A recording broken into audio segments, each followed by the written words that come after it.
What's up, YouTube? Dark God back again with day 5 of the October Horror Movie Challenge. Today I only watched 3 films. I actually missed the film of the day. I hit the theme, but not the actual movie. So I'll be watching the movie that was picked for today in a couple of days. I just didn't have time. Like I said, I only got 3 films in, and the movie of the day was Quaiden, Japanese film from the 60s, ghost anthology.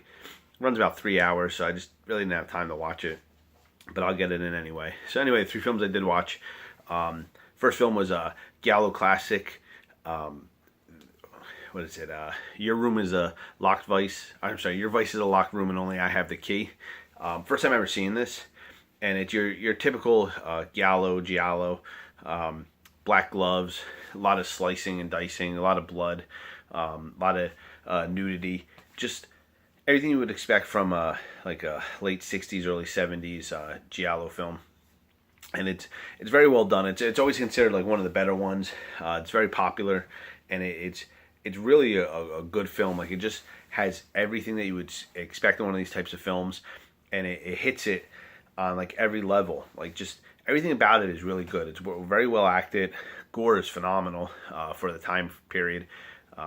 Just very well directed and everything, and it keeps you guessing. I mean, I feel like you kind of see where they're going with it, but then it even throws like a couple more twists and turns along the way at you.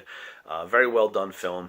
Highly recommended. I give it a 6.5 out of 10. It's just a good classic Giallo film. It's such a, like, whenever you hear them talk about Giallo films, you always hear them mention that.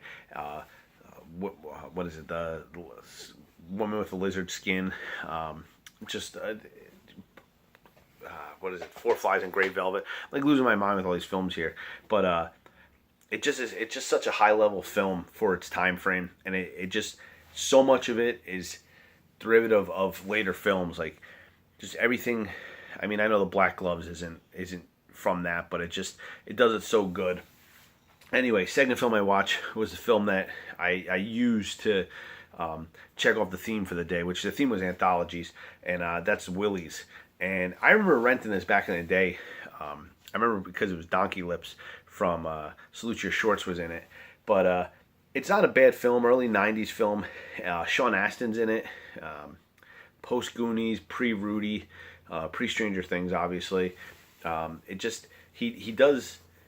has a small part in it. He's one of the storytellers. The stories that go around, they're nothing like amazing. They have some cool cameos from a lot of horror alumni. The stories themselves, like I said, they're not anything crazy. They're just like, they remind me exactly of stories like you and your friends would tell if you were having a camp out and stuff. It hits it perfectly of what they would be. Like, they're nothing too crazy. Like, you have one with a monster that works as a janitor in the school. Another one is this weird kid who collects flies and takes their wings off, and how a farmer gets back at him and everything. It's fun. It's a fun film. It's nothing like amazing, but it did bring a lot of memories of going to the video store and renting it. Had to be probably 25 years since I've seen the film. So, I mean, it was cool to see it again and just bring back some of those memories. I mean, I'm glad I've seen it, but it's not anything I'm going to go run right out and go watch again. So I'd probably give it like a 5.5 out of 10. Not bad, not anything amazing. Donkey Lips still looks like Donkey Lips in it, so you get that going for you. Third and final film was something a film I always heard a lot of people talk about.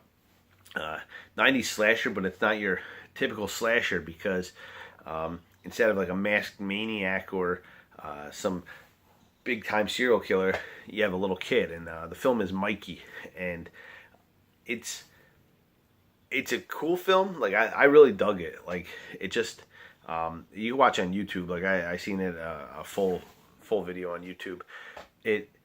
Some good kills in it. It feels like they took like any film. Like, it reminded me of Stepfather.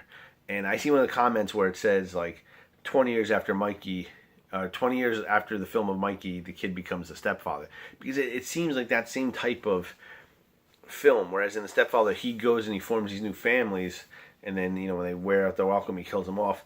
Mikey goes to these families where he's adopted, and then when it wears out its welcome, he starts killing them off. And it just keeps showing how it goes through and everything.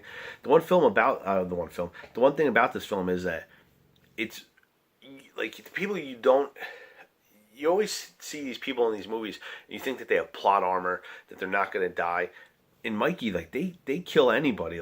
You do not think anybody's going to survive. I'm sorry, you don't think these people are going to die, and then they get killed off, and it's like nothing. It's just like a throwaway death, and you're like, wow, I thought that person was being the end, but apparently not. The kills are cool. They're not really the most creative. They're like how you would think that a 10-year-old kid would kill somebody if he was a psychotic maniac. I do like that he's smarter than and they show this, that he's smarter than the average kid, so he kind of understands stuff more, and I guess that's what helps him be a good serial killer, which is weird to say, but it does work though, and it is a fun film, and like I said, you could see it on Netflix. You can see it on YouTube. So if you're done watching this video, if you want to go check it out, I'd say go check it out. It's pretty cool. Some good deaths. Some weird connections. You get the kid who played Jacob in one of the later Nightmare on Elm Street movies.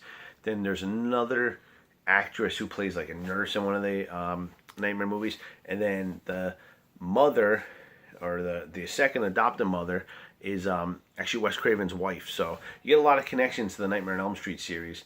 So just something pretty cool, like a little horror, nod, I guess, but nothing too crazy. But anyway, Mikey had to give a 6 out of 10. So not a bad Dave Films. Your Vice is a Locker Room and Only Have a Key, I give 6.5. Mikey would be a 6, and then Willies probably be a 5.5. I may even go to a 5 on that. Like I said, it was a fun film, but nothing too crazy. So that's it. Tomorrow's going to be my first Saturday of the month, so hopefully I'm going to get a bunch of movies in. I do actually plan on watching Gremlins, so that'll be something I'll get in there. So until then, I'll catch you on the flip side.